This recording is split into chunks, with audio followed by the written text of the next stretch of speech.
Is your never-ending to-do list keeping you from getting to what matters? If you're like most business owners, you know just how difficult it can be to maximize your bandwidth. But what if you could get more time in your day? With our friends at BELAY, you can get more bandwidth. You can get more time in your day. How? It's all about the power of delegation.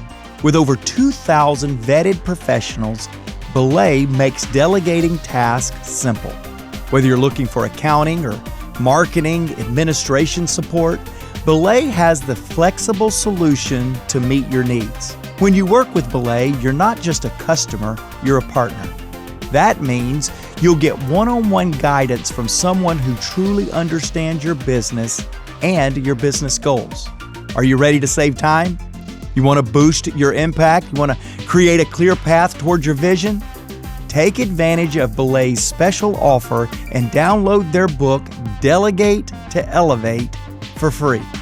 With this handy guide, you'll learn how to focus on your strengths, delegate your weaknesses, and become the best leader you can be. Imagine what you could do with more time in your day. So to claim this offer, text the word Maxwell to 55123 for your free copy today. That's MAXWELL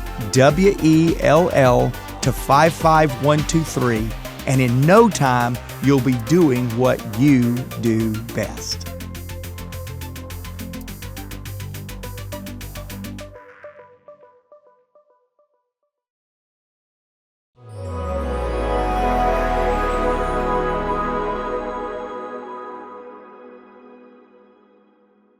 Welcome to the Maxwell Leadership Podcast. It was Robert Ingersoll that said, "We rise by lifting others." My question for you today, my question for me, is are you a lifter or are you a loader? Do you take people up? Do you challenge them? Are they inspired by you? Or do you bring people down? Do you discourage them? Do you take hope away from them? As always, here on this podcast, our goal is to lift, to add value to leaders who multiply value to others. I'm Mark Cole, and today John Maxwell is going to be sharing about leaders that lift others. He's going to be teaching you on ways that you can be that lifter that we talked about. As he shares this lesson, I hope that you, as a leader, can begin to see more and see before. I'm going to be sitting down with my co-host Traci Morrow today, and we're going to discuss how you and I can apply what John teaches today to our life and how we can lift others around us and make a difference for them. If you'd like to watch this episode on YouTube or download the bonus resource, you can go to maxwellpodcast.com/leaderslift. Now get ready. We're going up. John's going to lift us, and then you're going to lift others. Here is John Maxwell.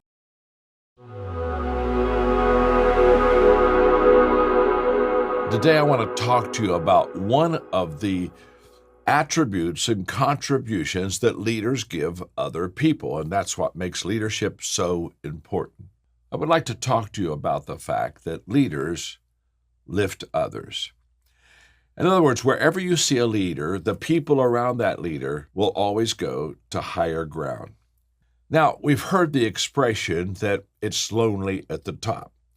But I've always said that a good leader never says that, because think about it for a moment. If you're at the top all by yourself, you didn't lift anybody.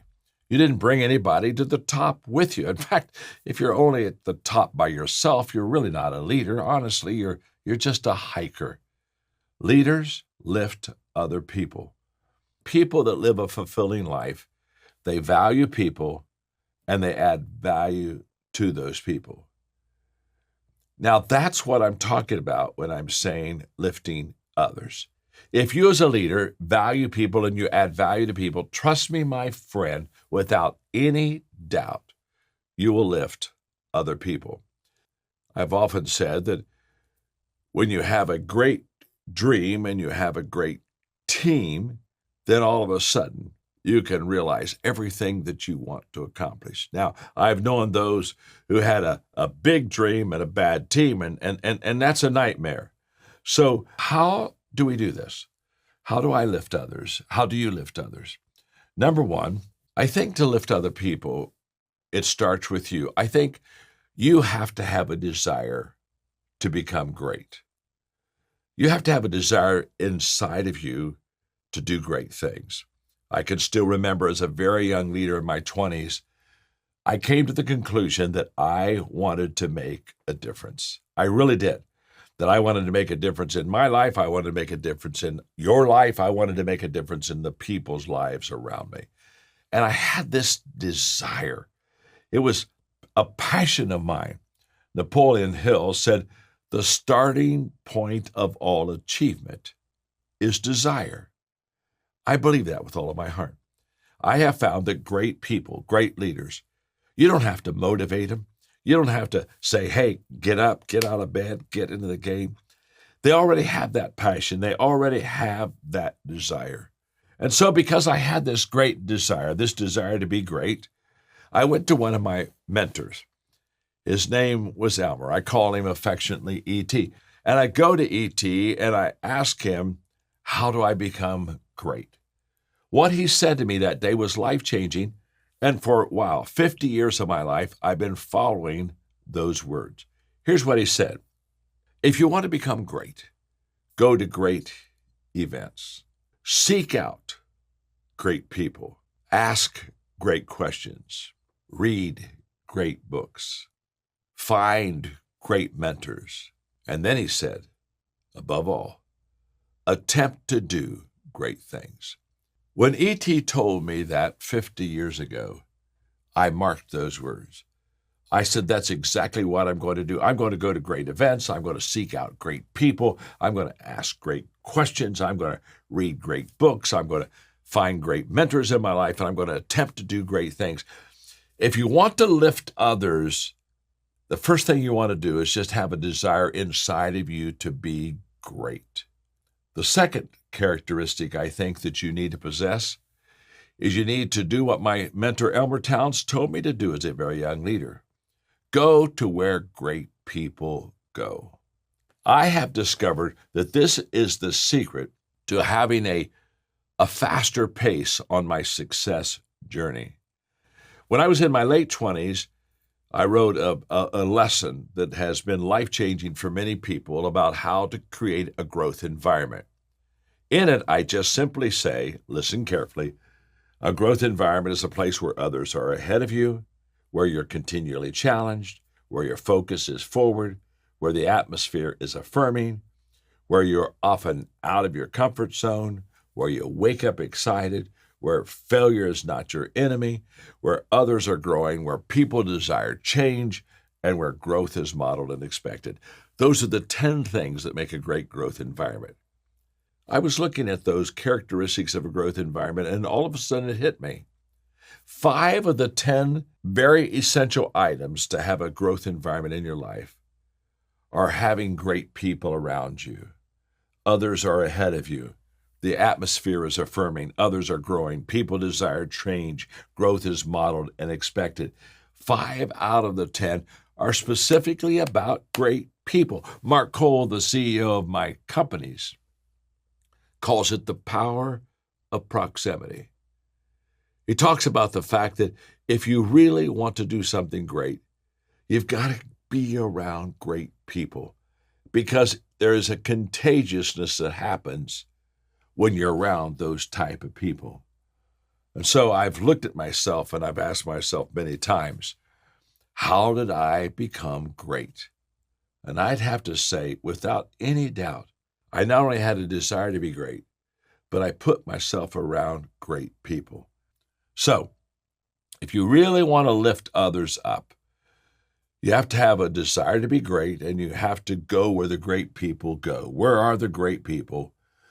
Thirdly, if you really want to be great and be a leader that can lift others, you have to do what great people do. Many times we look at great people and we say, wow, I would like to have that title. I'd like to have that position. I'd like to have that money. I'd like to have that influence. And we don't realize that all those things that we want are a result of what great people do every day. The things that we don't even see. the hidden disciplines that keep people doing the great things every day so that their greatness shows when they're out in public. Okay, we're talking about how do we become leaders that lift others? And we've talked about so far three things. We've talked about how important it is for us to have a desire to be great. We have talked about go where great people go and then do what great people do. Now I'm going to talk to you about number 4, be unforgettable. You see, in every organization, there are just a lot of people. So how do you and I distinguish ourselves? I mean, how do we get out of the people pile until they see us and they notice us? And what I want to share with you today is something that's very important, and it's just life-changing. If you want to get out of the people pile, just commit your life to living a life beyond expectations.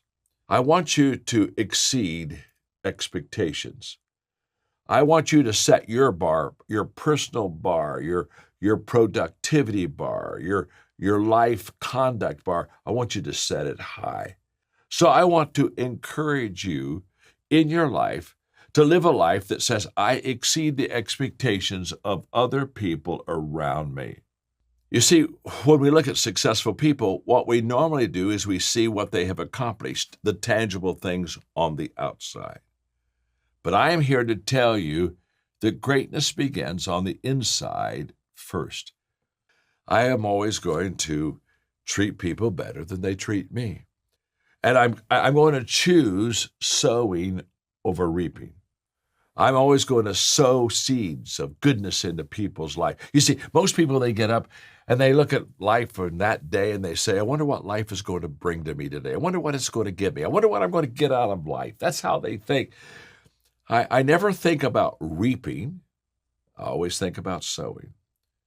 In fact, the success of my day is determined by the seeds I sow, not by the harvest that I want to reap. So I'm going to constantly do more for others than they do for myself. I'm going to constantly be greater on the inside than I'm on the outside. Now I'm preparing you. All the things I've given you, I'm preparing you to lift other people. So number 6, live out your great vision. Now, what I mean by living out your great vision, it's one thing to tell others about your vision, but it's another thing to show others your vision. When I tell you my vision, I'm a vision caster. But when I show you my vision, I become a vision character. And when I can show and tell my vision, I become what I call a vision champion.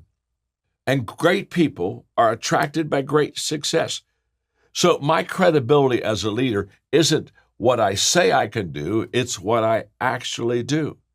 When a person sees the vision that you have created, they buy into it so quickly because now they get to be a participant of that vision. And so let me close with this thought. The title of this lesson is How Leaders Lift Others.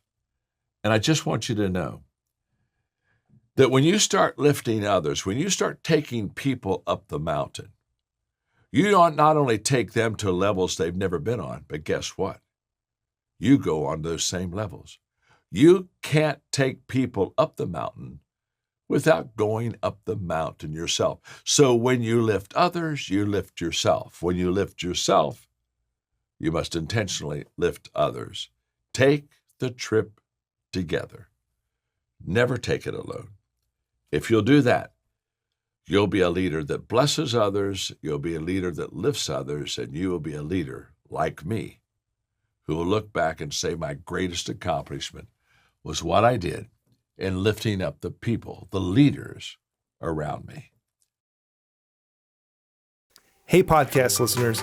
Many of you listening right now would probably love the autonomy that comes with owning your own business or becoming a coach that helps other businesses succeed. Well, we have a phenomenal strategy where you are 100% in control of your own business, earning income on your own terms, and have access to the people, tools and resources you need to build a thriving leadership development business. When you become a Maxwell Leadership Certified team member, you join a global community of entrepreneurs led by our expert team of mentors and faculty, including John C. Maxwell. You'll also get one of the top leadership certifications in the world next to your name, giving you the boost you need to get started. Visit us online at maxwellleadership.com/join the team to find out more. Hey, welcome back. I tried to get Traci to sing Lord Lift Us Up Where We Belong, but our love lift us up where we belong, but she didn't play along today. So, but maybe that song now is stuck in your mind, and after you heard John teach, you're going to go Spotify and listen to that song. John did make a great statement here, Traci, that I want to go with. He says, greatness begins on the inside first. And I know we're talking about lifting others, but you cannot give what you do not have. You can't lift others if you're down. You can't encourage others if you're discouraged. So really, I love that in this lesson of how to lift others, I'm glad that John challenges us. It starts with lifting ourselves. Yeah, it absolutely does. And I just want to say, podcast listeners, you're welcome for not singing. Okay. So leaders lift others. And I think, Mark, that there are so many decisions that a leader makes, but this is perhaps one of the most important decisions that a leader makes, to lift others. So can you share with us an example from your leadership journey where this decision was critical? Yeah, I think that I have many, because I've been now on John's team for a long time. I can remember, Traci, just one time indelibly in my mind. We were in Houston, Texas. Our business had just had the worst event. Financially, we lost $2 million on that event. It was poorly attended. The speakers that we got were not on brand. They misused the language that John would want from stages. They misrepresented principles of what it takes to be a servant leader. It was a dark day in our life back in 2004. We jump on a plane to Houston, Texas, because there's 1,500 people waiting for John to speak in Houston, Texas. On the way, we get a call that if all that I just shared was not enough, now we have an even bigger issue, crisis in the company to deal with. And I can remember taking a call right as John was 30 seconds from getting on stage. And I was forced with saying, do I let John take the call on the news that I just heard, or do I wait till afterwards? And John looked at me and saw the pause, and he said, I want to know now. And I gave him the phone. He heard the news. It was very, very difficult news. He said, okay, thank you. I needed to know that. 30 seconds later, he walks on stage and gives one of the best talks I've ever heard him give at that time. I mean, the audience was wild. They were engaged. They were laughing. They were taking notes. They were crying. All the goody, feely things that happens at a Maxwell event.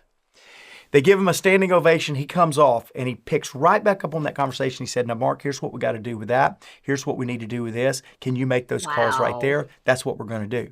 And I went, hold up. Give me just a minute. What just happened? He said, what do you mean?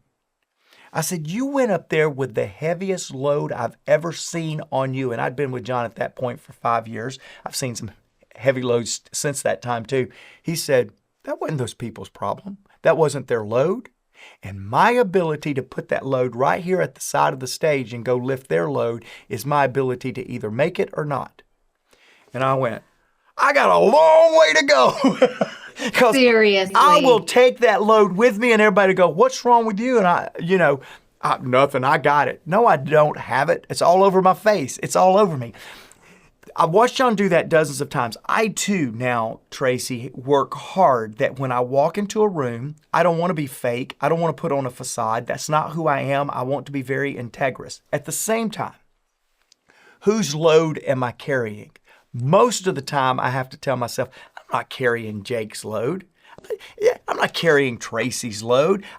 We have work to do in here, and that is to lift the lid, to lift the hope, to lift the inspiration of hundreds of thousands of people that will listen to this podcast episode. That's my role. My role is not, I come in here and tell you heavy things sometimes, but it's only to inspire you in how we're getting through it. It's not to load you and make my load your load. Great leaders know whose load it is to carry, and they keep it there. Yeah, wow. And knowing who is a safe person to share it with is powerful. It just once again is another example. Gosh, that could be a whole podcast in itself. Like, drag John in here and have him tell us what he was thinking and how he was able to separate that out right before he went on stage. And hopefully that will be something that we can visit in another podcast. But wow, that's incredible. He goes on to say that when you have a great dream and a great team, you can realize everything that you want to accomplish. And I would say that my personal experience, that is so true. I have been blessed to have an incredible team of people who are in this with me, who I've just been in great teams. I've been blessed to be a part of your team. I have been blessed to be a part of some really great teams. Take a minute, because I know that along with our listeners, that they can learn from this. Also, your team listens in. So talk about, Mark, how your team has been a difference maker for you and what you've set out to accomplish. Well, I think great leaders truly only reach greatness, whatever that means and however subjective that word is. I believe that's only possible with great women and men around one person. I believe that's true in any athletic group or athletic program or athletic team that you watch, even if it's golf and it's that one person that's getting all the TV time. The number of people that speaks into the swing and speaks into the putting techniques and the amount of people that is required for greatness to be achieved is staggering to me. Our team does listen to this. Our leadership team specifically, they start many of our weekly meetings by listening to myself and John and this podcast. And I would say to you guys listening to this podcast, my ability to lead John Maxwell's legacy, my ability to lead 7 multi-million-dollar companies, my ability to right now today know that just above my head on the first floor of this building that we're in, there are big decisions, big leadership conversations happening, and knowing that they're happening well is what allows me to focus 100%, by the way, and not carry that as a load and lift the hopes, the aspirations, the competence, the effectiveness of our podcast listeners. It is a team of people. I mean, let's distill it on down, Traci, into this environment that we're in right now. If I didn't see Jake and Wade on the other side of the camera, you and I could be having a lovely conversation, but it would not affect tens of thousands, hundreds of thousands of people.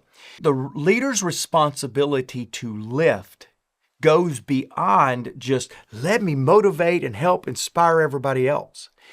It is to lift the load of the people that's lifting your load.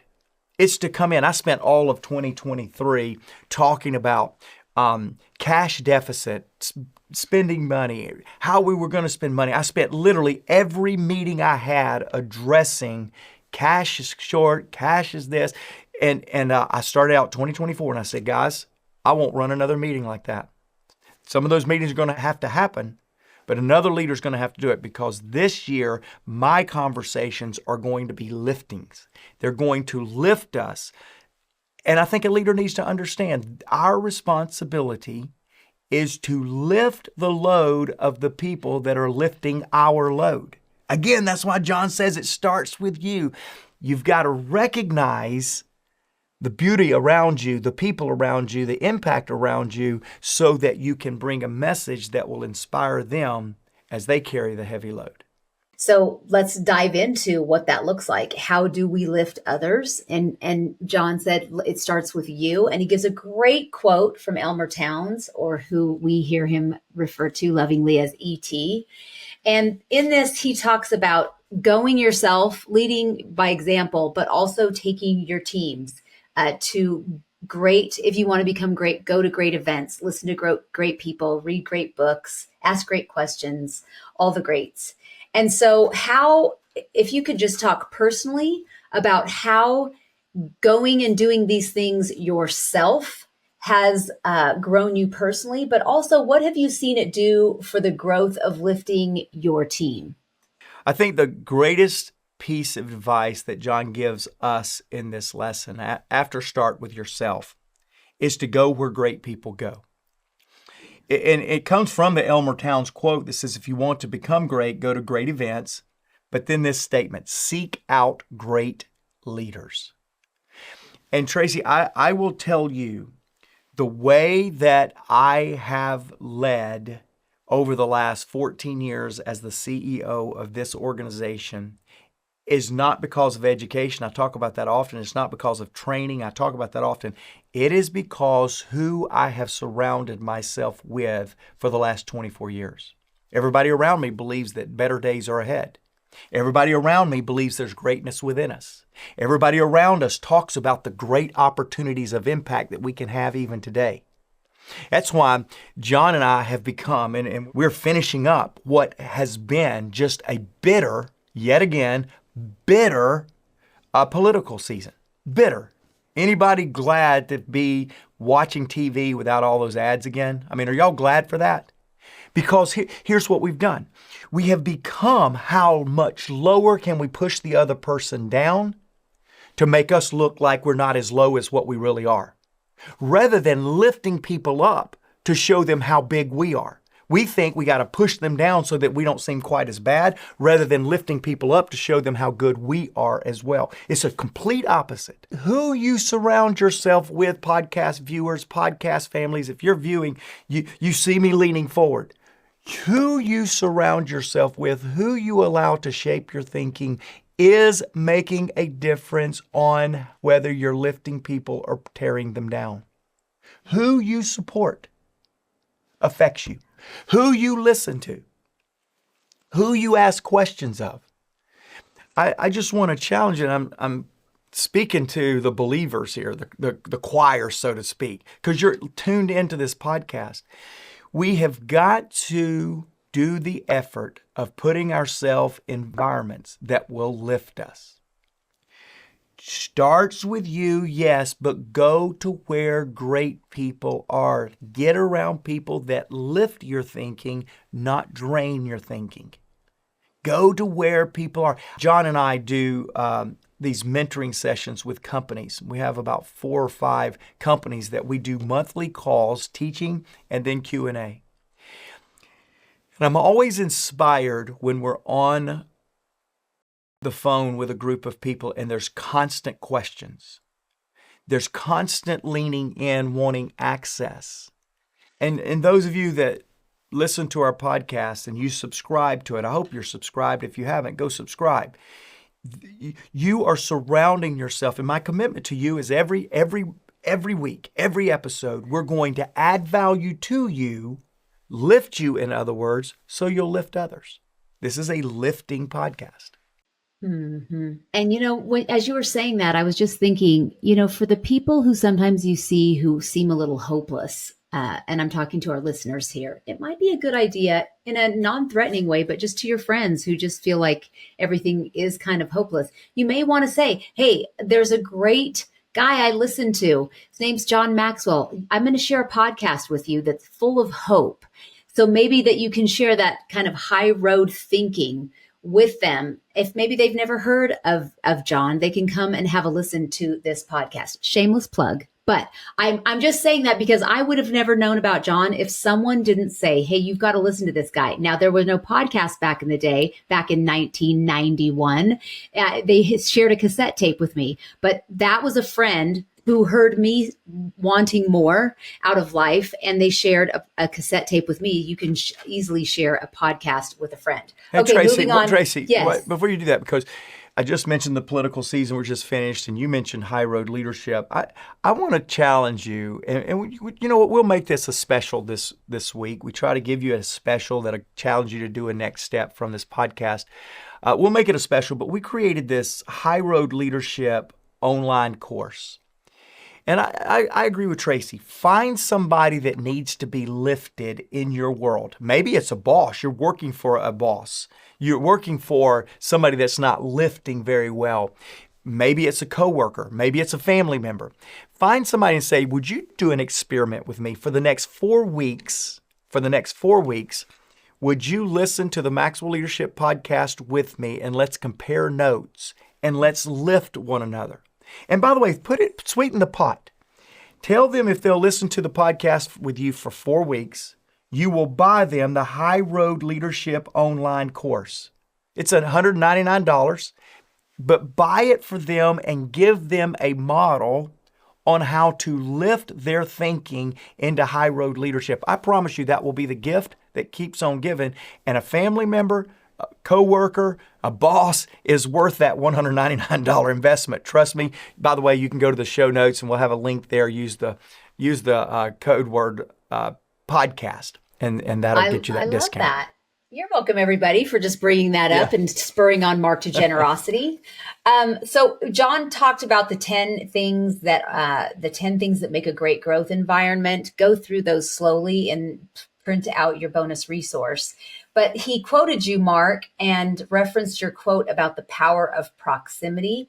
Can you just unpack for just a minute that superpower for us and what that can do for our audience, the power of proximity? Yeah, it's a little bit carrying on what I said, find great people and then get around them. Some time ago, John, I'd used that word with John over 10 years ago. I'd felt like that my responsibility to John and what John has done for the world would require me to be available to John. And John and I both have a strong foundation of faith. And so there's a biblical story of two great leaders back in Israel. And it was Elisha and Elijah. And Elisha connected himself to Elijah and said, where you go, I will go. And when you stop, I'll stop. I will go with you wherever you go. And the two words that comes to me from that is availability, where you go, I'll go, and proximity. I'll be right there with you. And so I kind of made that commitment to John. And then that commitment, it's more than just presence. I'm in proximity to John in presence. No, what he is passionate about, I'm passionate about. What he gets excited about, I'm excited about. The power of proximity is more than just presence. It's in melding together ambitions. It's unifying priorities. It's pooling resources so that you can begin to use and move in the right direction, in the same direction, in a power of proximity. With proximity, and there's power in that. And so I would challenge all of you that has an executive assistant or a right-hand person, I would really challenge you to get in and define what proximity looks like to you. What are the areas that you want proximity? What are the areas that you want similar? And where are the areas to where there is autonomy? Really define those, and you'll find great power in proximity. Okay, that is powerful. And you may want to rewind that and listen to that one more time to take those notes, because that is a great model for proximity and the power of proximity. I want to jump to number 4, where he talked about be unforgettable, because I would love for you to help people with this. I believe that this is such a powerful difference maker. John talks about getting out of the people pile and committing your life to living a life beyond expectations. Why do you think this is just so hard for people in general, but especially for leaders?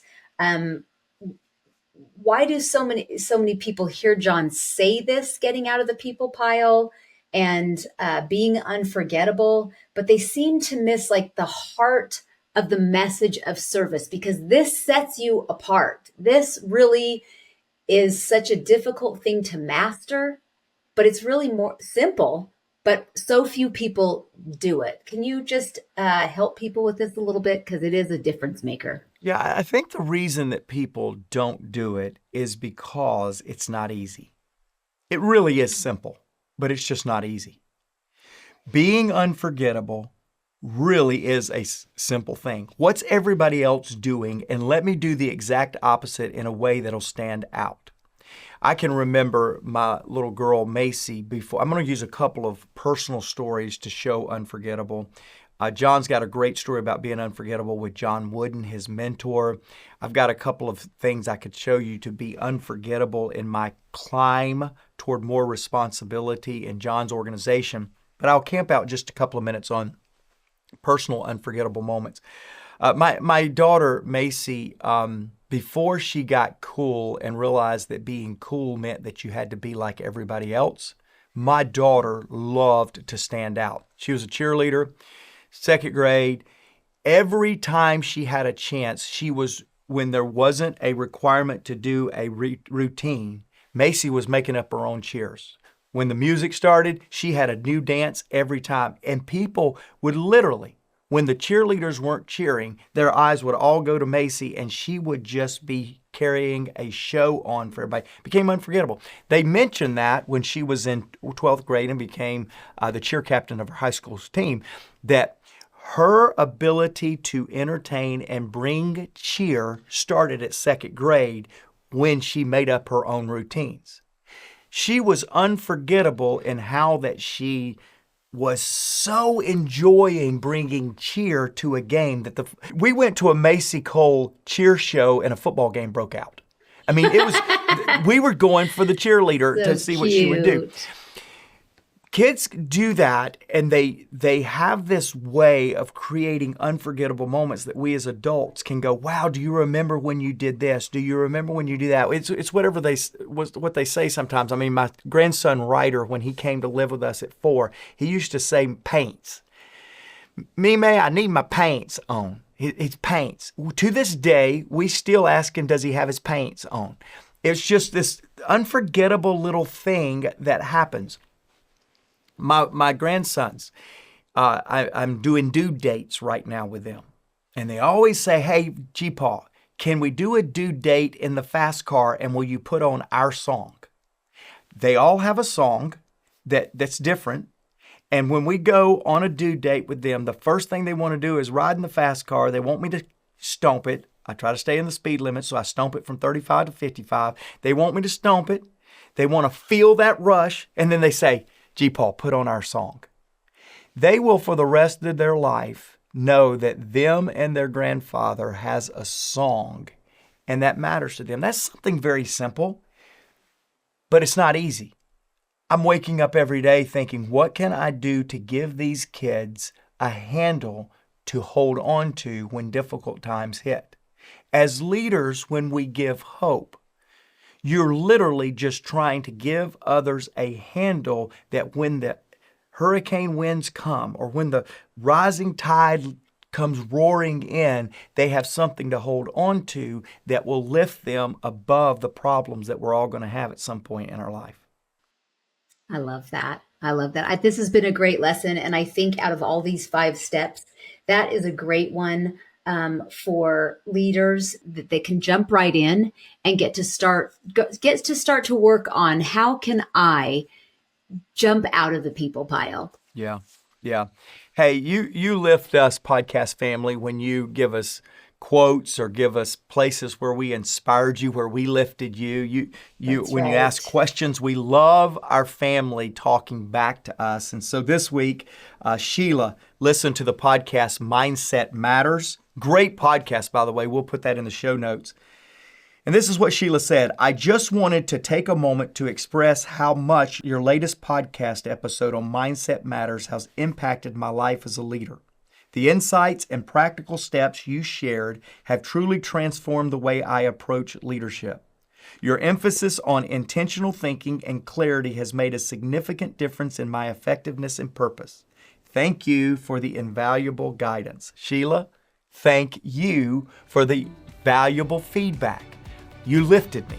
You lifted me and gave me hope. Thanks to all of you. I appreciate it. Hey, go make a difference because everyone deserves to be led well. Are you ready to elevate your leadership to new heights? Join the movement towards High Road Leadership with John C. Maxwell's latest book. In High Road Leadership, John explores the power of valuing all people, doing the right things for the right reasons, and placing others above personal agendas. Learn how to inspire positive change and bring people together in a world that divides. Order now and receive exclusive bonuses, including a keynote on High Road Leadership by John Maxwell himself and a sneak peek into 3 impactful chapters. Take the first step towards becoming a High Road leader. Visit highroadleadershipbook.com to order your copy today.